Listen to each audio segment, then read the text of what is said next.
UFONET? You're speaking here in Tucson. I've started UFONET. I've become involved very publicly in UFO research and investigations. Anybody tried to kill you recently? No, not recently. When was the last attempt? Was that the one in Virginia? Or? No, there was one more attempt 2 weeks prior to the conference that took place in 1989 at Las Vegas, Nevada. I believe it was an attempt. I had a butane tank in my front yard of the trailer where I live explode. The tank had just been installed. It had just been tested by the butane company, and it had been certified as being secure. And when it exploded, it took out my car, 2 storage sheds, and burnt the living hell out of the front lawn. I ultimately went digging through the ashes and found what I thought to be some sort of detonator, or a piece of some sort of detonator. Whether it was or not, I've got no way of telling. But since the conference has taken place in 1989, it's been very quiet. I haven't had any problems. I've been very busy with UFONET and doing the work that I've been doing and getting information. Tell me about UFONET. What exactly are you trying to accomplish with UFONET? What is the structure? Well, UFONET is an anachronism for UFO Information Network. And the whole idea behind UFONET was to be able to open a place or create a situation where there could be a repository of information from all individuals and organizations that deal in UFOs and make that information available to all organizations without getting involved in the internal politics of each organization, without issuing a pronouncement on whether a case is valid or invalid, but to be able to essentially provide a place for legitimate investigators and organizations to come to and find information they needed that might possibly fill in a gap on a case that they're investigating, or for them to provide information that will help another investigator fill in a gap for a case that he or she might be investigating. The principle behind UFONET was to be able to establish a situation based on facts, not speculation, but facts. That was the original idea. But during the course of the last year, we've discovered that there are other areas within ufology that need to be delved into more than they have in the past. A good example is paranormal activity and its relationship to abductees and contactees. Now, for a period of time in the past, we looked upon abductees and contactees as being screwballs. Any serious research or investigation in this area was sort of frowned upon because we had no real way of proving that it happened. That's since changed. We've been able to establish that these things do indeed happen. There is some physical evidence that we've been able to see. We've established that something happened. Yeah. Whether it is as an abduction or contact, we don't know for sure. I mean, we have no real way of definitely saying, short of trotting out the alien themselves or filming them abducting someone. But here we get into a shadowy area, and that involves paranormal activity.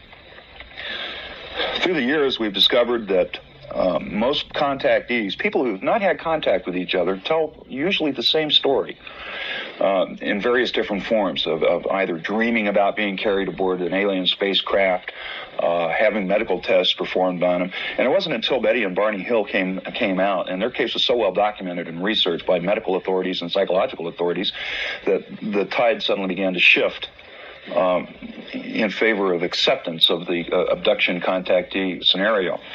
And since then, more and more evidence has come out which supports the possibility that this has happened. Sorry to interrupt. The precognition, balls of light floating through the room, books flying through the air, psychokinetic incidences, and this kind of thing.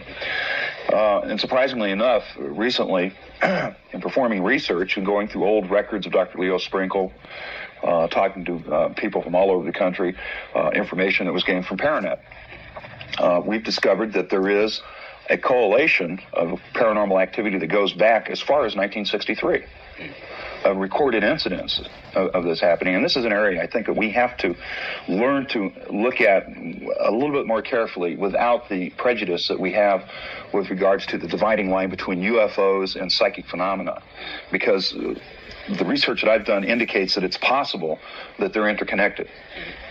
Okay. How are we doing that time? What time is it right now? 5 o'clock. 5 o'clock? Yeah. Okay. Just two real quick questions, both of them free association time. I'm going to shoot a name at you. What's your reaction? All right. John Lear. John Lear is a friend. I support his research. I respect him. I do not necessarily agree with him on a lot of what he says, but only because, from my own point of view, I need to see more before I can form an honest and legitimate opinion. Bill Cooper. And try to control yourself. We're on tape. Bill Cooper and I do not agree on anything. And that's all I'm going to say at this point about Bill Cooper. Fair enough. Well, I think that about covers it. I want to thank you for your time. Spending. Thank the other speakers who very graciously donated some of their time to allow me to speak. I have 45 minutes, and in 45 minutes I have to condense 12 years of information and happenings. What I would like to do is speak for 30 minutes and then for 15 minutes accept questions from the floor. And I'd like to make a promise to you at this point that unlike certain people, I will not try to treat you like mushrooms by keeping you in the dark and feeding you bullshit. And that during the question and answer period, I will not ask myself questions and answer them for you. Give you a little background about myself. In 1976, while working for the United States government at RAF Chicksands, U.S. Air Force Base Security Services Command in Bedford, England, as a data analyst, I had the occasion to view a document entitled Grudge Blue Book Report Number 13. Those of you who are aware of the history of Blue Book know that Grudge Blue Book, or Blue Book Report Number 13, is a document that the government has sworn for years does not exist. Well, I'm here to tell you, ladies and gentlemen, that's crap. It does exist. While employed by the government and fulfilling my duties, I analyzed that document. I read it very carefully. Over 600 pages. Over half of that was photographs. The content of that document consisted largely of technical reports, autopsy reports, and photographs of alien beings, alien technology, and on sundry other things, which I will get into. And at this point, I would like to make mention that I find myself in a very, very poor position, which I am not entirely happy with, because I'm being forced to do something I swore up and down I would never do. And that is respond to last night's speaker, Mr. Bill Moore. And I will do that after I give you a brief rundown of the Blue Book 13 report. The version of the document that I saw was an annotated version. Mr. Cooper saw his version of the document in the early 70s. I saw my version of the same document in the mid-70s. My version of the document had been expanded considerably. A large portion of the document consisted largely of photographs. Photographs which showed alien beings, alive and dead. Microphotography photographs of tissue samples, lab reports of fluid samples, analytical data from the findings of tests, technical data concerning craft, power units, and possibly weapons. The general tone of the document itself was geared basically toward defense. How would we defend against something like this? How would we defend against the technology that was obvious and that was shown and reported upon in the document? Now, for the past 12 years, 8 of which I was in hiding, I have been called a liar, I have been called a drug addict, a pervert, a psychotic, you name it, and I've been called it. According to some, I am probably the most perverted son of a bitch you will meet in the entire world. And that's fine. After 12 years, I've become a little bit hard-shelled about the whole thing, and I don't particularly care. But there's something we have to understand as a group of investigators, as a group of interested people. We have to cut through the crap. We have to pull together as a unified force and forget personalities, forget character assassination, forget all of the politics within organizations, and unite in order to find the answers that we need to find. We have to do this. It's imperative. Part of our problem right now is we don't even know what the questions are. We have to cooperate with one another. Many of you have read John Lear's interview with me in Virginia of last year, in which he outlined much of what I've been saying for the past 12 years. I would suggest that you get a copy of this if you do not have it and read it. Simple fact of the matter is I can't tell you any more than has already been published in things like UFO Crash at Aztec by Bill Steinman and Wendell Stevens, or what has been published by John Lear. It's all there. And most of you, I'm sure, have touched upon the report or read the report and what was in the report. Unfortunately, I'm faced with a dilemma at this point, and that dilemma is this. I came here last night to listen to Mr. Moore.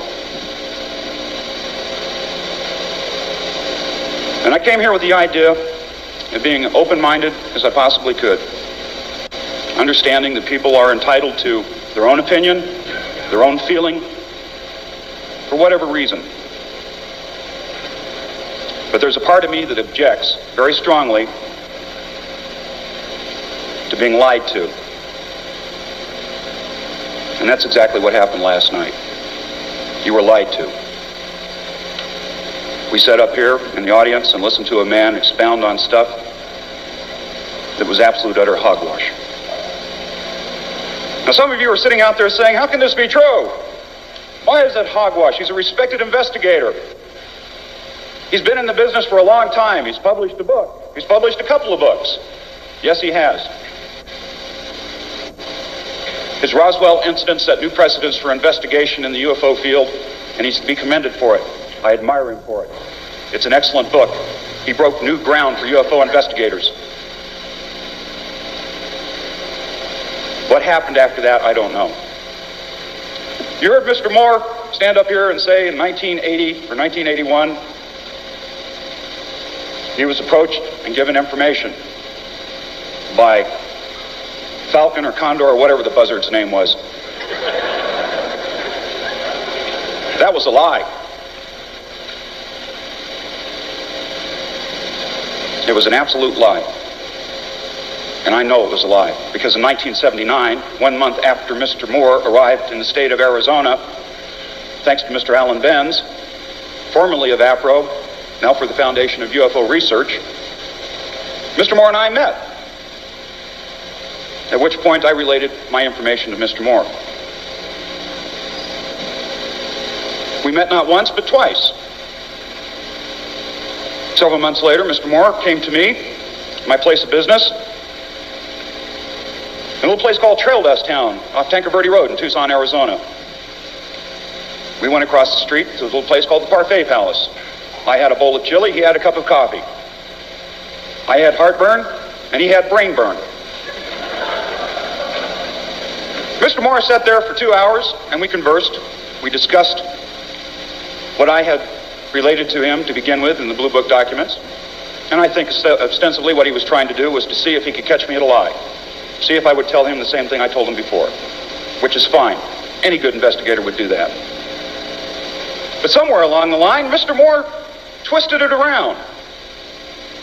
At that time, I had been discussing with Mr. Jerry Schultz, who had been passing through APRO, and apparently had been passing through APRO for several years at that point, with his bicycle and his little pup tent, some of the implications of what had been going on. Quite literally, whenever I was in the APRO office, Mr. Schultz was in the APRO office, and he grilled me extensively.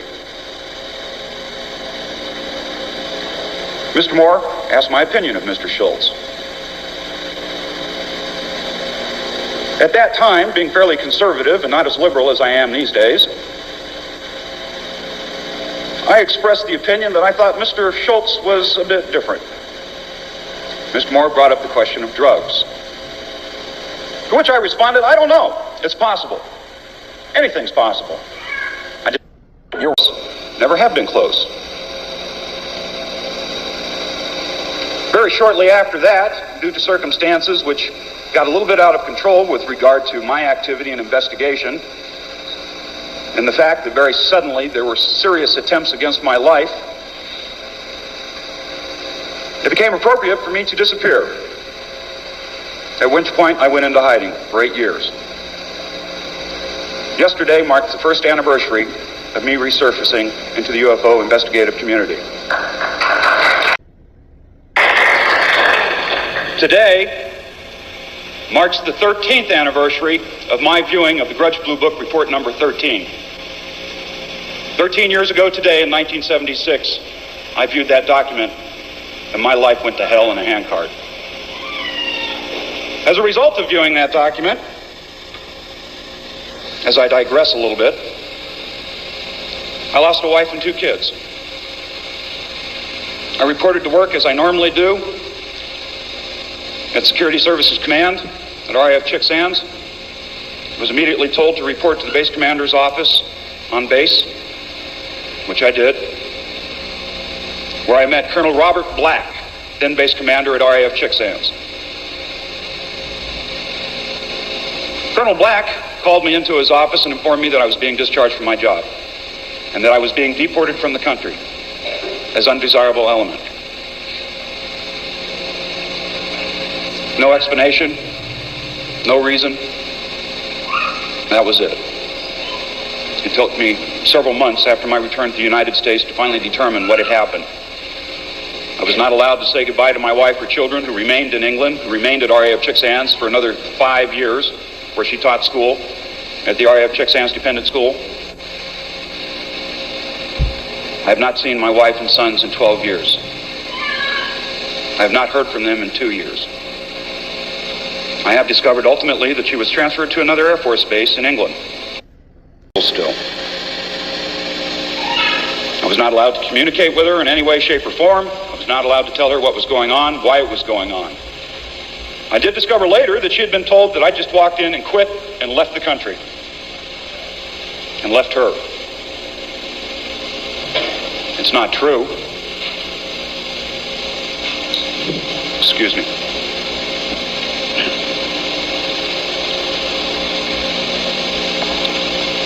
It's not true, but that's what she was told. And any woman in her right mind who's left high and dry with 2 kids to take care of is going to think the worst. And that's understandable. Ultimately, after about 10 years, I divorced my wife, feeling that there was no way I could possibly salvage a marriage, and that after such a long separation, she had changed and I had changed, and I decided it was time to get on with my life. Ultimately, 2 years ago, I married a very wonderful lady with 2 kids of her own. I'm quite happy. And it looks like this marriage will last a long time. I hope it will. Because she's about the only person I know that can put up with my shenanigans. She deserves a lot of credit, and I'd like you to know that she supports me. And I wouldn't be able to do what I'm doing today without her support.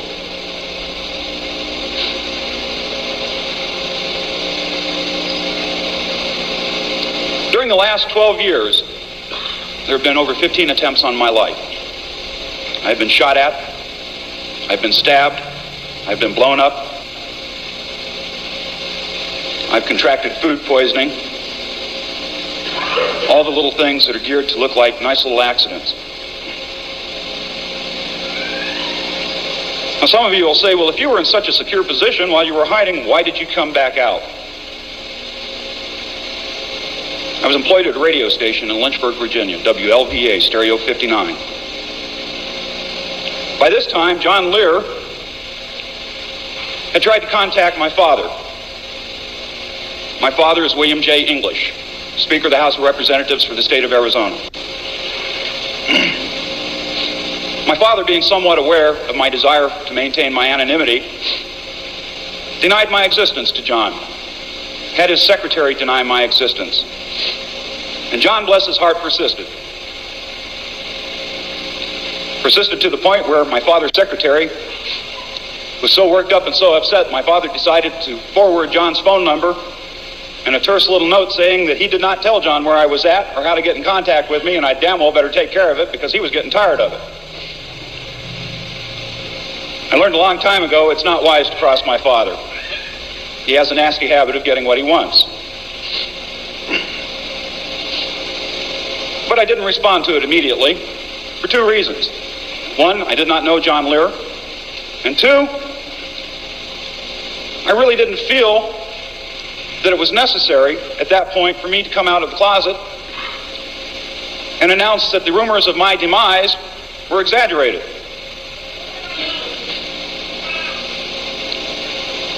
At this point, I would like to take the opportunity, I don't know if Mr. Andrus is here, but I would like to take the opportunity to thank Mr. Andrus.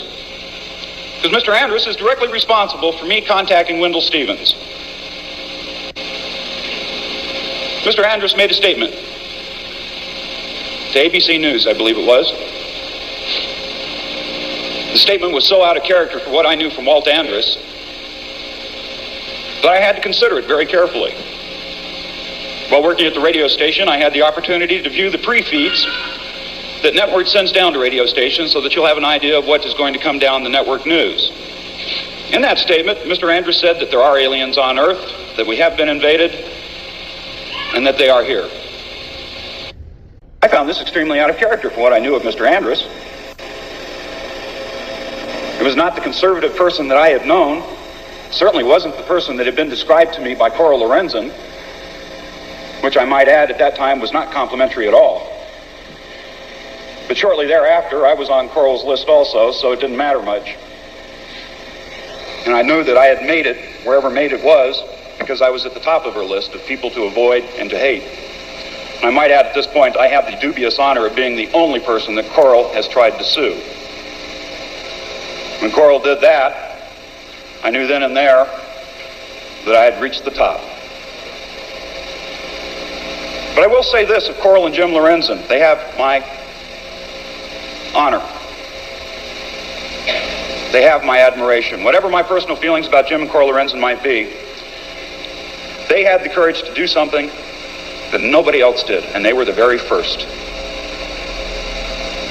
Their work made it possible for all of you to be here today, and for that I am eternally grateful. Of repute, came forward and said, yes, it's true. And it was like a load was lifted off my back. To ABC News, I believe it was. The statement was so out of character for what I knew from Walt Andrus that I had to consider it very carefully. While working at the radio station, I had the opportunity to view the pre-feeds that network sends down to radio stations so that you'll have an idea of what is going to come down the network news. In that statement, Mr. Andrus said that there are aliens on Earth, that we have been invaded, and that they are here. I found this extremely out of character for what I knew of Mr. Andrus. It was not the conservative person that I had known, certainly wasn't the person that had been described to me by Coral Lorenzen, which I might add at that time was not complimentary at all. But shortly thereafter, I was on Coral's list also, so it didn't matter much. And I knew that I had made it, wherever made it was, because I was at the top. But I will say this of Coral and Jim Lorenzen, they have my honor. They have my admiration. Whatever my personal feelings about Jim and Coral Lorenzen might be, they had the courage to do something that nobody else did, and they were the very first. Their work made it possible for all of you to be here today, and for that I am eternally grateful. To continue, and I apologize for digressing and going off into tangents, but that's the way I am.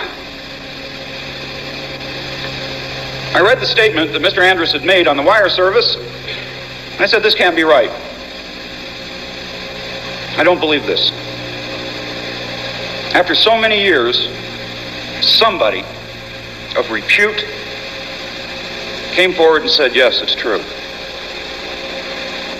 And it was like a load was lifted off my back. That very night I contacted Wendell Stevens and said, Wendell, He said, yes. Who the hell are you? Bill English. Bullshit. No, really, it's Bill English, Wendell. Where the hell are you? Virginia. Virginia? I heard you were dead. We thought you were dead. Where have you been? So I rehashed the scenario with Wendell. Wendell, being a little bit more aware of what the circumstances were at the time and why I disappeared, could understand it. He told me, you know, you're in a book. To which I responded, no shit. He said, yeah, a fellow by the name of Bill Steinman and I wrote a book. Well, I helped him. No kidding. How do I get a copy of the book? Well, I'll send you one. Say, can I tell anybody that you're still there? Hell no. I don't want anybody to know I'm here. Send me the book and I'll talk to you. Several days later, I received the book in the mail and I sat down and read it. And I was greatly disturbed at what I read. Not because what was in the book was a lie. It wasn't. The information that was in the book was extremely accurate. Wendell had very faithfully seen to it that all the information was there. I was disturbed because after so many years I was forced to sit down and remember the circumstances that brought me to that point in my life. I then sat down with my wife and said, Valerie, I want you to read this. This is who I am. This is what I'm about. It's finally come out in the open. She read it. She said, is it true? I said, yes. And then she said, what are you going to do about it? What are we going to do about it? And I said, well, what should we do about it? I don't know. I said, well, boy, you better get off your ass and get out there and start talking about it, because it's obvious somebody out there knows what's going on and they had better get the straight information. When she said that, I fell in love with that lady all over again. She had more courage than I did. Either that or she was extremely naive. But I like to think she was courageous. So, after reading the book and going through all that, I finally contacted John Lear. First time I contacted him, I posed as Bill English's lawyer.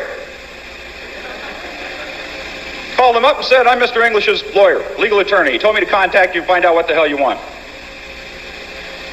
John told the lawyer what he wanted. He was very honest, very straightforward about it. I thanked him, hung up. And then I didn't call him back for about 2 weeks. Well, I considered everything. Finally, at the end of 2 weeks, I called him back. Talked for a few minutes. He asked if he could meet me in Virginia, and I said, yes, please do. At a great inconvenience to him and at much expense, he flew to Virginia to meet me, where I met him at the Lynchburg Airport. Immediately upon his arrival, for the first time in 8 years, we were followed. The government knew where I was at.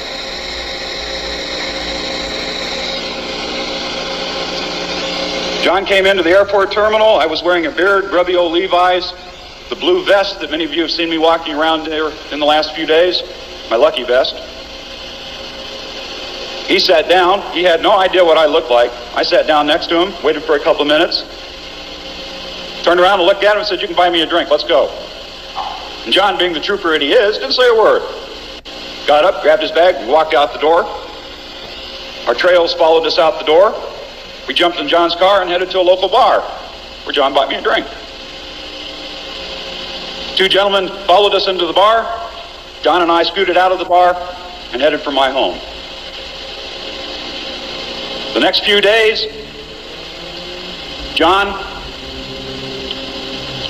very graciously, but very thoroughly, grilled me. Reminded me of things that I had not remembered for many years. My chief concern when I spoke to Mr. Lear was I did not know him and I did not want to come off as an idiot. I did not want him to think that I was another nutcase.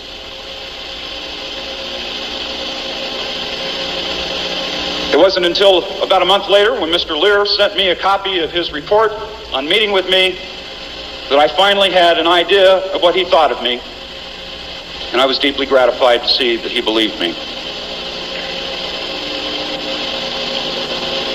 Mr. Lear is officially retiring from active UFO investigations, and I cry for it. Objectively, he has not been in the field for very long, but what he has done has been phenomenal. Mr. Lear is perhaps one of the finest men I know.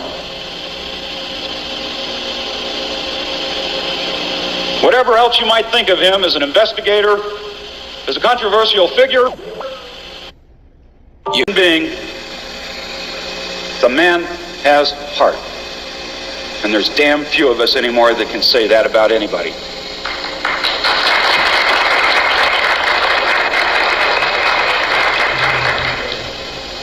Now that I've covered, for the most part,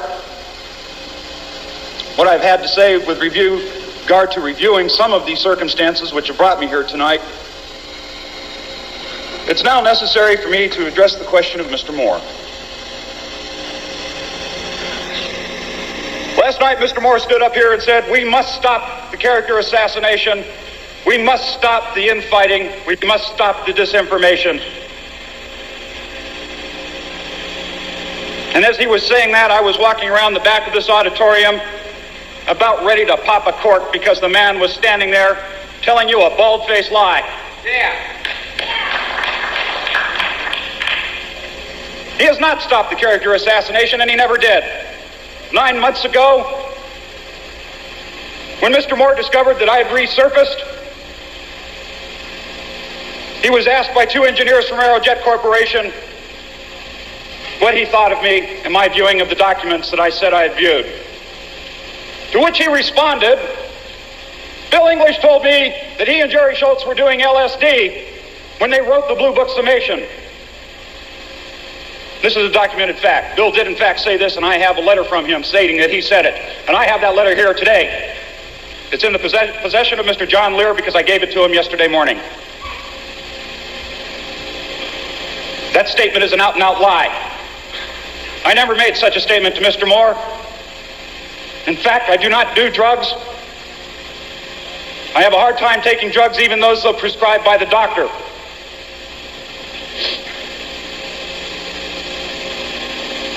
I said nothing at that point because I wanted to wait and see what else was going to happen. Then Mr. Moore came out with that Bukaka UFO television show of his, which in my estimation was designed to do nothing more than to discredit the science of ufology. And that's exactly what it did. It was poorly produced, poorly written, and it made UFO investigators look like absolute, utter idiots. And it was the cruelest blow that anybody could have hit UFO investigators with. To add insult to injury, Mr. Moore had his 2 buzzards pronounce the stuff that he said I'd been lying about for 13 years. Word for word, they parroted everything that I had told him in 1979. 1 hour after viewing this travesty, I got on the telephone to Alan Benz and got Mr. Moore's phone number. Alan is here tonight. He will confirm this. Bill was in Washington, D.C. I spoke with Mr. Chandra. I told Mr. Chandra that I wanted a piece of Mr. Moore's ass so bad I was ready to crawl through the phone and bite him on the ear. All right. I told Mr. Chandra that show was bullshit. That a man who for 12 years had said that Bill English is a liar and a drug addict and a paranoid schizophrenic and every kind of perverse son of a bitch that you can imagine produced a television show that parroted everything that I had been saying for 12 years. My question at that time was, if I'm such a liar, why would you produce a piece of crap like this and have someone say that?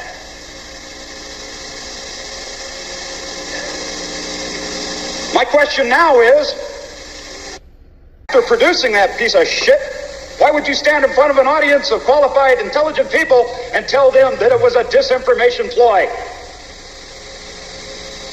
Another lie.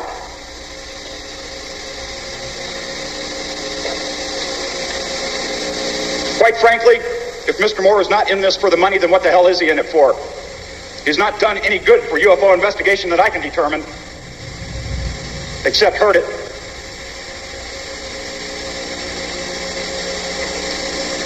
I would like to take this opportunity right now to apologize to you and to those of you who support Mr. Moore, but facts are facts. Whatever you may think of me, tomorrow morning I will get up and wash my face and go to the bathroom and put my pants on just like most of you do. I will be here tomorrow. Many of you came to this meeting today saying, we are going to get some answers. And I apologize to you because I don't have any answers for you. I don't even know what the questions are anymore. I do know that we as a body must pull together, not only in MUFON's, but in CUFO's, Center for International UFO Studies, all of the UFO organizations that are in existence today must put aside their political aspirations, must put aside the politics of their organization, must put aside their personal feelings. We must. It's imperative if we are going to accomplish anything. It has long been my central repository of records and information. Do it in such a manner that all organizations can access the information. Thanks to a gentleman by the name of Mr. Richard Scheffler out of Alamogordo, New Mexico, that dream has come true. In the last 2 months, we have established a computerized news and information service devoted strictly to UFO information. Quality UFO information. The information that goes into this board will be approved by a board of approval, consisting of several investigators of renown who are, in fact, members of various UFO organizations. Many of the members of this board do not like each other. Many of the members of this board do not agree with each other. Many of the members of this board hate each other's guts.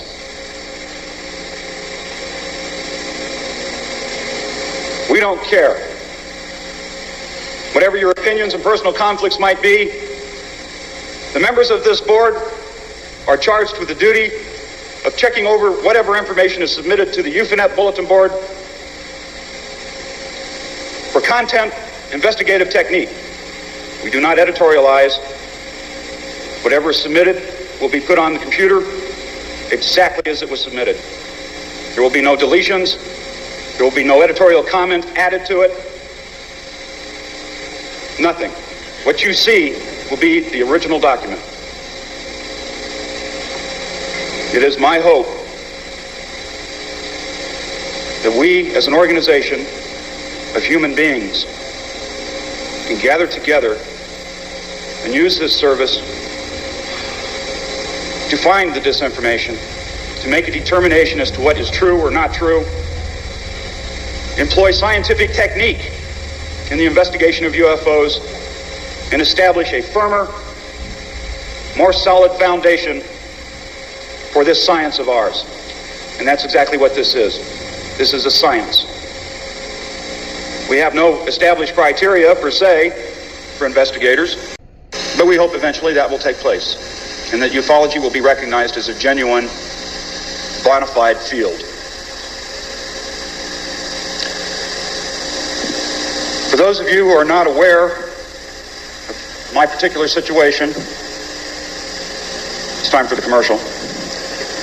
I have on sale in front If you would like, please come. There. If there's anybody who has a question, please feel free to ask it. I will answer it to the best of my ability.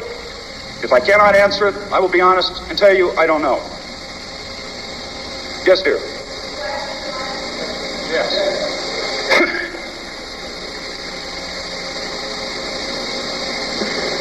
I would like to ask some questions. Please do.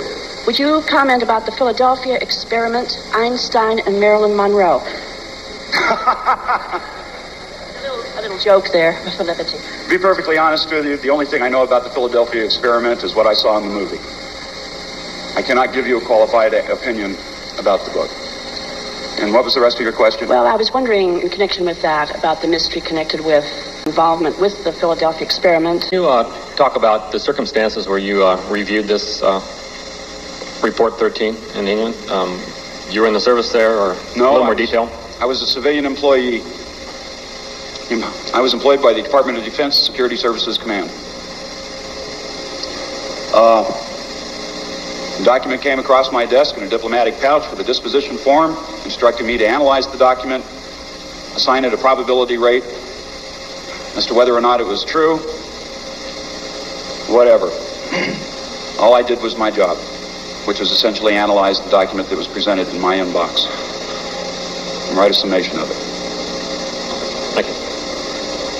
Yes, Bill, will you discourse at length about some of the contents of this document and just get into it for about 5 minutes and tell us some of the things that you saw and above all some of your feelings towards this material. What were you feeling? What was it like to read this? And tell us about this material, because as a ufologist, I'm more interested in the flying saucers than I am about the petty squabbles between the researchers, you know what I mean?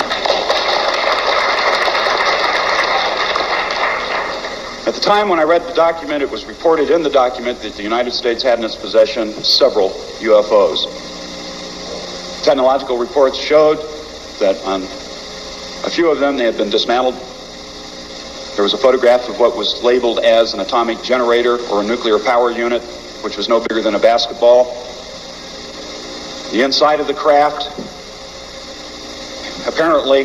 showed what were control boards with strange writing on them. I'm not a linguist, so I couldn't begin to tell you what it said. There was a great deal of stuff, a lot of things that just I was more interested, to be honest with you, in the autopsy pictures. Several of the autopsy pictures showed alien cadavers on autopsy tables that had been vivisectioned. Several photographs showed an alien head which had been removed from the body, cut in half, which showed brain casings. Some of these photographs were in color, some of them were in black and white.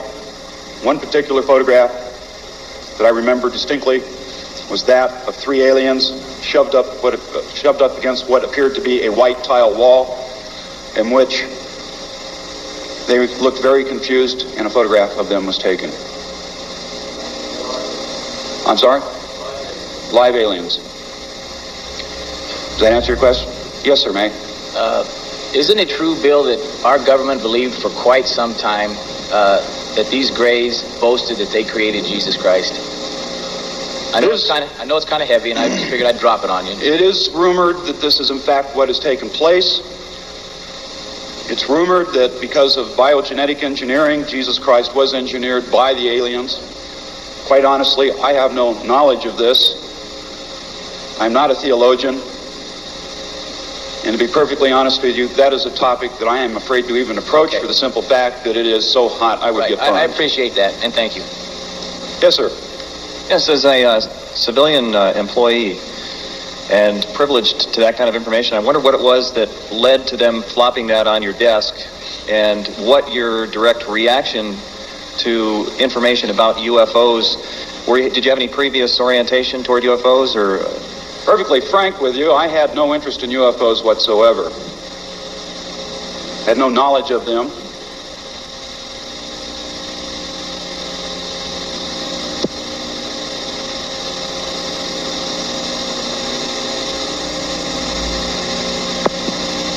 We were supposed to bring out survivors if there were any. There were none. At that time, I had no concept of UFOs, ufology, mutilations whatsoever. We found the entire crew still in their safety harnesses in their seat in the aircraft. The aircraft had not crashed. It was perfectly intact. The only visible damage that we could see was the fact that the engine pods were damaged because the aircraft was sitting on them. The crew had been mutilated in every classical sense of the word, as described by Linda Howe in her book. Those cattle mutilations. We photographed the bodies. We grabbed dog tags. We destroyed the aircraft with the bodies in it. We returned to our assigned base. The photographs were forwarded to MACV headquarters in Saigon. It was the last I ever saw of them until 1976 when they appeared in the Grudge Blue Book 13 report. And I recognized them as being the photographs that I took. So I had no doubt whatsoever as to the authenticity of the document. Do you think that they knew that, handing you the file for your analysis? It's entirely possible. It's entirely possible. That could have been set up. I don't know.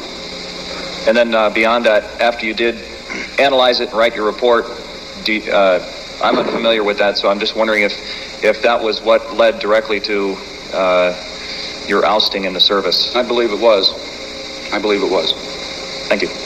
Next question, please. We're running short on time. I hope you don't feel slighted if I cut you off, but I'll... One day to analyze the report. That's the recollection I have from reading about the report. And it was not until sometime later that you tried to reproduce the report from memory. I'm sorry, say again. It was sometime later when you tried to kind of regenerate the report from memory from your one day or so. Can you characterize if you think that your recollection of the report was complete, or to what extent do you think you were able to kind of regurgitate what you actually saw? Initially, it was about 95%. After 13 years, it's probably a little bit less.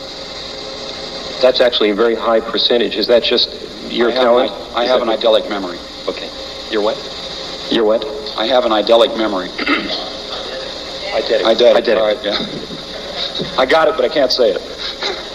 Yes, sir. We were shown a videotape narrated by Rod Serling of the landing at Holloman Air Force Base, and the aliens' faces were described with large noses, and that contradicts most of the descriptions we've heard about the popularly published descriptions of the aliens.